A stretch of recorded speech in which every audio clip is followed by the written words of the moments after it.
Good morning mga kabisote. Halika, samahan niyo akong mulit maglalamas na naman tayo ng mga sangkap para sa ating simpleng pananghalian. Maggigisa lang tayo dito ng ating luya, bawang at sibuyas. Igisa lang ninyo hanggang umumoy. Pag okay na, ilagay na natin yung spare ribs natin dito. Spare ribs po ang gamit natin. At titimplahan natin ng patis, paminta. Sangkotsahin lang pong mabuti.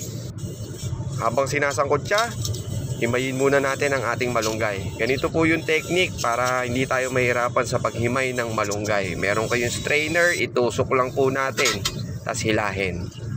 Pag okay na siya, maglagay na po tayo dito ng ating tubig.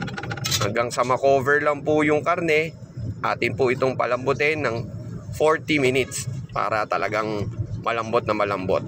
Pag malambot na siya, sunod na natin ang ating papaya. Pakuluan pa natin ng mga 2 minutes. Kapag malambot na ang karne, final touch, ilagay na natin ang siling panigang, dahon ng sili at dahon ng malunggay. Shoutout muna kay Konkon Lico, kay James Mislang at happy birthday kay Glenn Alahar ng Tuwi, Batangas. Maganda ng sausawang may sili mga kabisote. Ano pang hinihintay nyo mga kabisote? Tara, kakain na!